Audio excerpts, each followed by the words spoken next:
someone who pled guilty to life sentences, is now in jail, Mr. Kohberger. And apparently he's not having a good time in jail. I don't know many people who have a good time in jail. I know our friend Mr. Garagos is saying that the Menendez brothers are making the best out of their 35 years in jail, but it's usually a rough place to be. And when you're charged with killing four and pled guilty to killing four beautiful young people, I guess your fellow inmates aren't too excited to give you a warm welcome. Mr. Murphy, what are your thoughts? Well, it's amazing, Arthur, like when you deal with serial killers, people would be shocked at how often they'll come into a courtroom and complain. They complain about the temperature of the room. They complain about the meals. They are the one person that all of these guys care about are themselves.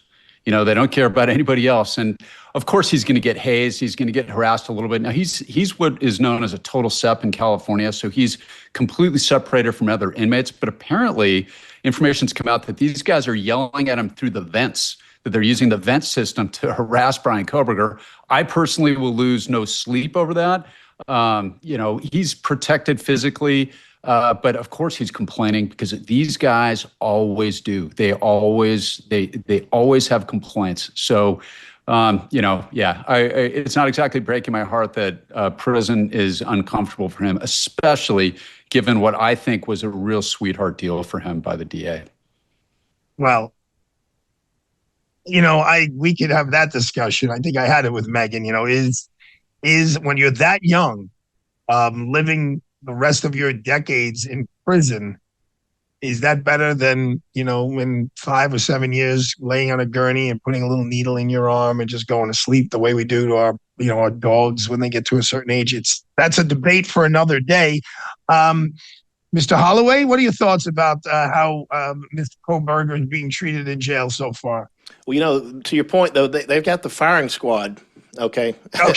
Out there, so he would be spending the rest of his days wondering if the marksman is going to be true, right, and is going to get it right the first time around, and how bad it's going to hurt. So he's been spared that, mental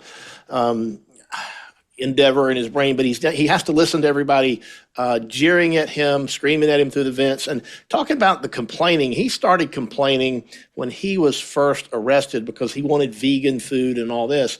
And look, I posted this on X just the other day. I said, look, prison is supposed to be punishment. It's punishment for a reason. And I'm not going to lose any sleep either over the fact that he's having a hard time. He would be having a much harder time if he were not absolutely separated physically from the other inmates, but there will come a day when he's going to be in general population. I believe that the state has even said as much. They're not going to keep him separate forever. He's going to be in general population.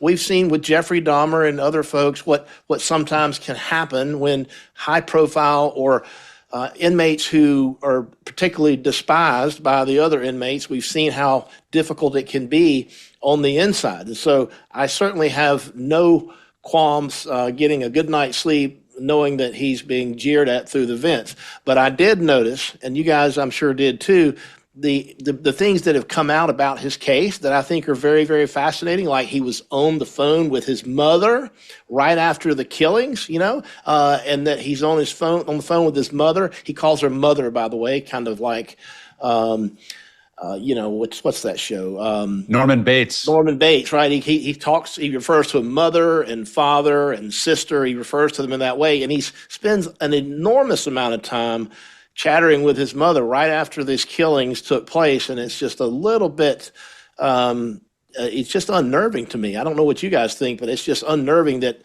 he's on the phone with his mother while he's apparently returning to the crime scene right after he brutally killed those wonderful young people.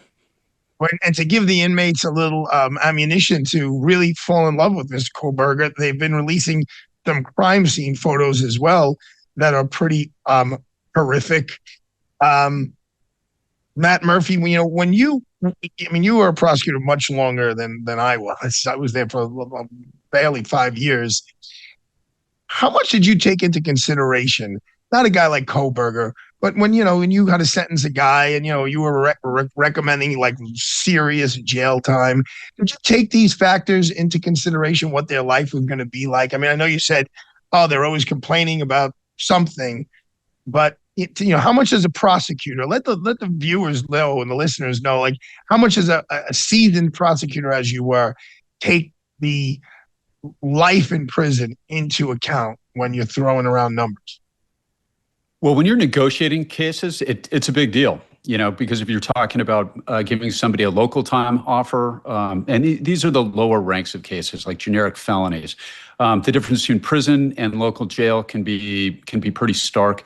California, they do a pretty good job generally of classifying them. In other words, if you're a nonviolent guy, but you're going to the joint, as they call it, you're going to state prison, you're going to go to what's called a level 1 or a level 2 prison where you're not with like the gang guys or the Mexican mafia, and you're not going to have a big target on your back.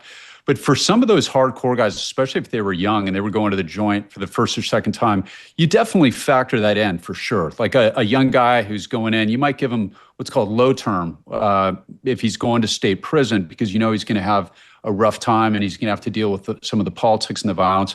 When it comes to murder, however, and you're dealing with the bereaved families, especially, I don't know what, the moms always really got to me. When you're dealing with the family of a murder victim, as a prosecutor, you don't give two hoots about what their life is going to be like once they get up to the joint, because you're dealing with that palpable, that apoplectic,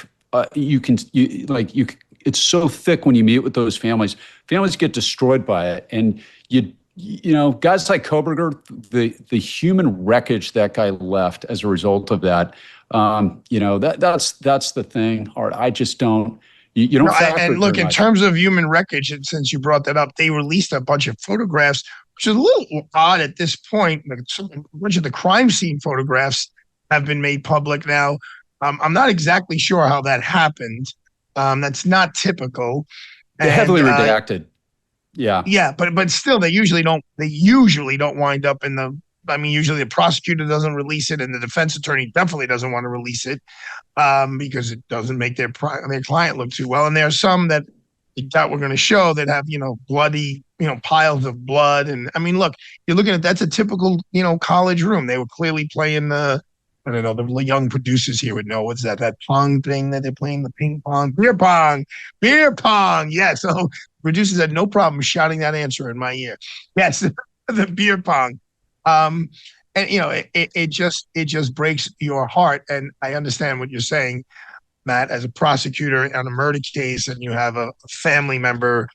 Look, talk about mental illness. I mean, this guy's got it all going on. But does Phil Holloway any idea about a motive regarding this guy? Why, what was in it? I know they found surveillance of him and his Wi-Fi password on one of the restaurants where they worked, where the young ladies worked, or two of them. I think two of them worked. Any clue what motive may have been? What motivated this guy? He was obsessed with researching serial killers. So I think part of it, it's going to be a complicated motive if we ever can figure it out, but it's going to be multifaceted. He wanted to emulate some of his heroes, which apparently were various serial killers. He did a lot of research on that, but he also, I think, researched some of these victims, maybe all of them, but certainly a couple of the young ladies who worked in a pizza restaurant, a vegan pizza restaurant, by the way. It was determined that his phone had accessed that Wi-Fi network. And so I think that he was a little bit infatuated. I do think there was some kind of sexual component to it. And not that there was a sexual assault, but when it comes to serial killers, or in this case, a wannabe serial killer who was just getting active,